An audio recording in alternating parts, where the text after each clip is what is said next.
Round Rock, Texas, a booming city that holds fast to its small-town roots. The city's history runs deep, from its early days as a crossing on the Chisholm Trail to the infamous shootout on Main Street with Sam Bass and his gang. But boots and cattle drives have given way to microchips and stethoscopes, colleges, and world-class shopping. 90 miles due north, you'll find Baylor University, nestled in the heart of Waco on the banks of the Brazos River. Born during the Republic of Texas, it's the state's oldest continually operating university. Baylor has grown from its humble beginnings into a renowned private Christian school and a nationally ranked research institution. It would seem that Baylor and Round Rock are only linked by the constant flow of traffic on Interstate 35. But there's another road, not too far from here, that marks a much deeper link between the two. It was about 8:30 on a cold and wet morning as the bus loaded with the Baylor basketball team, a scorekeeper, a yell leader, and the editor of the Lariat, Baylor's newspaper, left Waco and headed south to Austin to play the University of Texas Longhorns. Under the best of conditions, the trip would take more than 3 hours. This was not the best of conditions.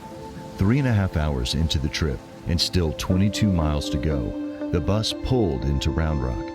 As it made its way down Main Street, freshman Joe Potter, who was driving the bus, desperately tried to keep the windshield clear of mist and mud. As the students at the front of the bus were recounting the tale of the infamous Sam Bass shootout, the bus made the turn onto what is now Mays Street and down the hill towards an at-grade railroad crossing. What the men on the bus couldn't see was the Sunshine Special barreling through Round Rock's straight, flat tracks. Coach Ralph Wolf was the first to see the train and shout a warning to Joe Potter. An attempt to swerve and miss the train failed. The speeding train tore through the rear of the bus. The damage was devastating. The two most critically injured were loaded onto makeshift ambulances and sent to Georgetown. The 20 remaining Baylor men, both dead and injured, were loaded onto the Sunshine Special's baggage car and taken to Taylor, where doctors and nurses were waiting. As word of the accident in Round Rock spread across the state and the nation, and Baylor began to mourn its loss, the newspapers started referring to those who perished as the Immortal 10, an epithet that lasts still today. The impact of what happened that day in 1927 still touches us all, and as Round Rock Mayor Alan McGraw explains, that legacy is worth preserving. So it's no secret that Round Rock is a tremendously fast-growing city. It's been one of the fastest-growing cities in the United States for many, many years. So one of the challenges when you have that many people coming to a fast-growing community is keeping in touch with your history. And there's so much history in Round Rock, and there's so few people that actually know about it. I dare say that the people driving across this bridge day after day after day, they don't have any idea of why the bridge even came to be.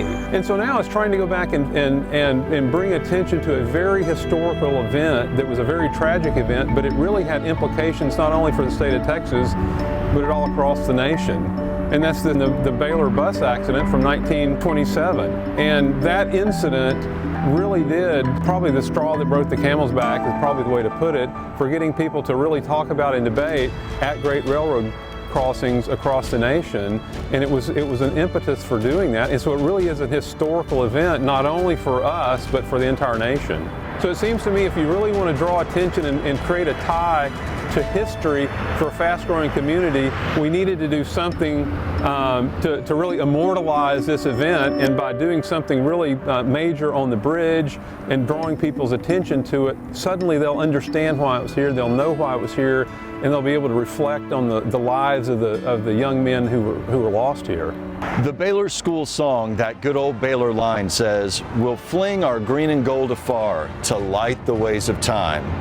And now, this beautifully remodeled bridge, the Immortal 10 Bridge, will do just that. It will serve as a symbol of the indelible link between the city of Round Rock, Baylor University, and the history they share.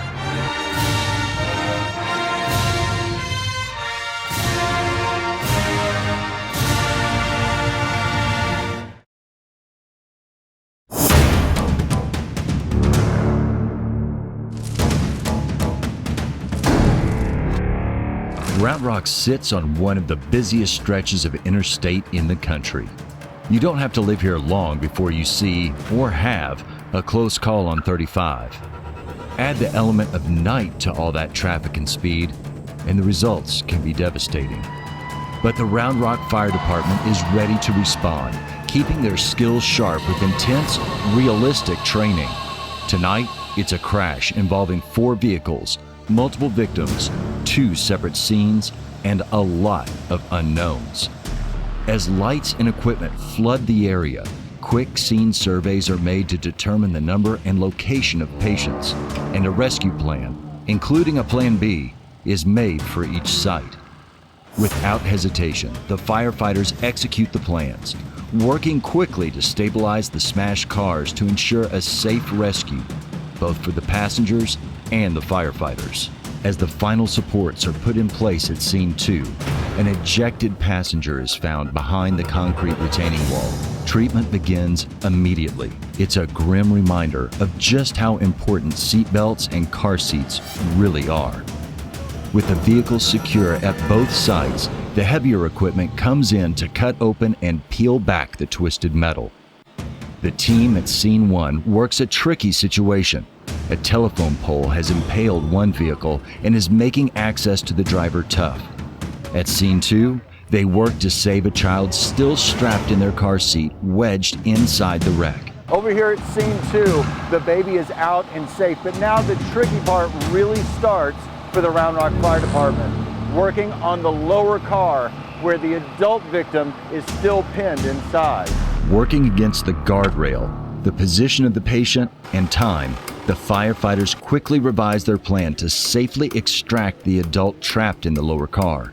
With good communication and lots of skill, the patient is pulled free and rushed to treatment. Shortly after, the firefighters at Scene 1 successfully bring out their last patient. 4 vehicles, 2 scenes, multiple patients, all successfully rescued in just 42 minutes. Training and dedication, it's what makes Round Rock's firefighters some of the best and ready when you need them.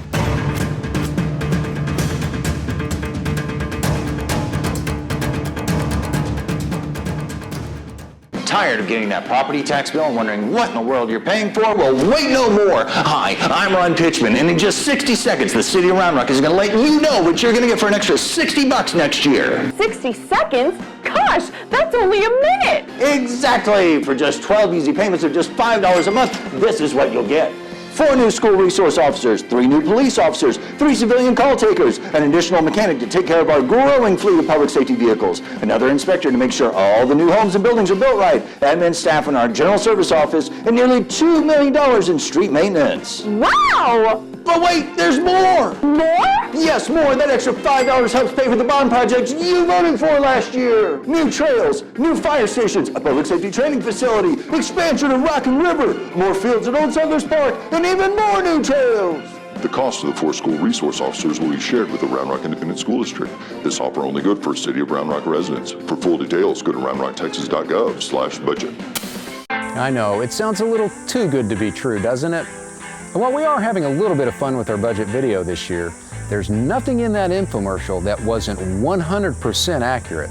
3 points we'd like to emphasize about this year's proposed budget and tax rate that Ron Pitchman may have glossed over. First, the tax rate the City Council is considering is a half-cent lower than the current rate, and Round Rock's proposed tax rate is the lowest in Central Texas. Second, property values have jumped a full 9% this year. The budget is up 5%. Strong sales tax collections from a healthy local economy are a big part of what makes that possible. So keep shopping the Rock. Third, we're putting more dollars into programs you say are important, public safety and streets. And our bond program is in full swing with multiple major capital projects in advanced stages of planning and design. You know what? Maybe Ron was right. This is a budget you can get excited about.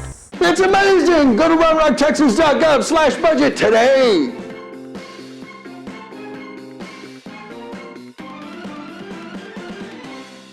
During the holidays, the air seems to be filled with magic and cheer. Even more so here in Round Rock, where the city knows how to make the season bright. Start off your seasonal celebration with the Rockin' Lights Holiday Light Tour, a 1.5-mile trail with over 2 million lights, including the crowd favorite, the drive-through light tunnel. As you exit the lights, your celebration is really just starting. Enjoy even more lights, carnival rides, a light maze, and more at Christmastown. Go to roundrocktexas.gov/rockinlights to see schedules and pricing for the light tour and Christmastown. While the Rockin' Lights in Christmastown get a lot of attention, there are so many other holiday treats you really shouldn't miss, including one resident that knows how to put on a show. Mark Dillon and his family have created an amazing display of lights and music that's become a can't-miss holiday tradition. But it took some tough times to bring out this much joy.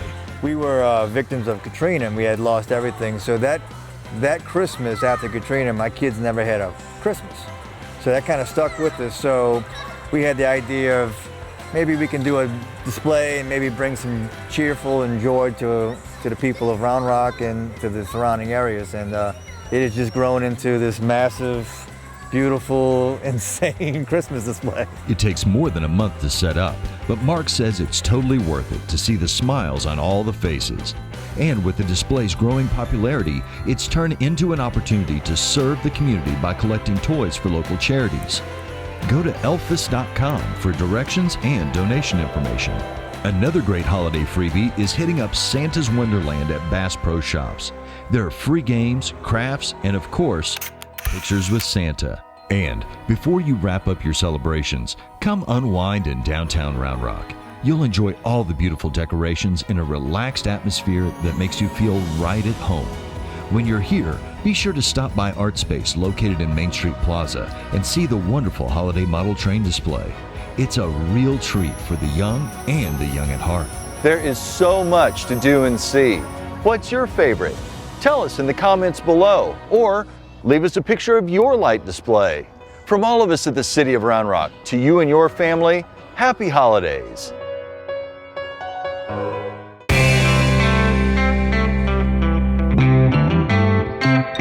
Hello, everybody in TV land. Don't say stuff like that. No. Hello, my name is Mike Hurd. I'm with the Round Rock Fire Department Fire Prevention Division. We're here today to show you what could happen if you're frying up a holiday turkey and it goes very bad. Hey, boss, you don't have a turkey. You don't have a turkey? Cut. Things you need to know is how big the turkey is, how much oil to use, at what temperature do you put the oil, or you put the turkey into the oil Boss? to make sure that it goes right. Was I supposed to turn this on? You didn't light it? Hey, you guys got a lighter? Cut. After the temperature has reached the prime cooking temperature for frying the turkey, and you'll know this by reading the manufacturer's guide. Mike, they got to take the wrapper off the turkey. Guys, the wrapper. After your cooking temperature has reached the optimum cooking temperature for the manufacturer's suggested guidelines, make sure.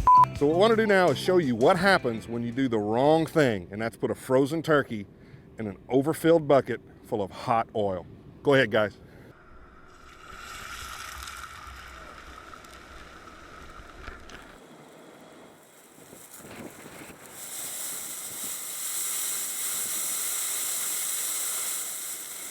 As you can see, we've been kidding around today, but in all seriousness, whenever we introduce the frozen turkey into the overheated oil, the overfilled oil, you can see the violent reaction it had. We didn't turn the flame off, so the flame actually caught some of the oil on fire, and all of the boiling hot oil that was all around on the ground could have been on your porch, could have been on your kids, your dogs, your family. So we just really want to make it a point. Even this oil is even turned off right now. There's no flame to it, and it's still just boiling and frying the turkey at this moment. So here are the 4 things you should do before frying a holiday turkey. Make sure you have the proper level of oil. Make sure that you have a thawed turkey. Make sure before you introduce the turkey into the hot oil that you turn off the ignition source, turn off the propane. And then make sure that you introduce the turkey slowly into the oil so all the air pockets inside the turkey get filled up. So as you can see, doing it right is easy and safe. From all of us at the Round Rock Fire Department, we just want to wish you a happy and safe holiday season. Right, guys? Hey, save the neck for me, Pete.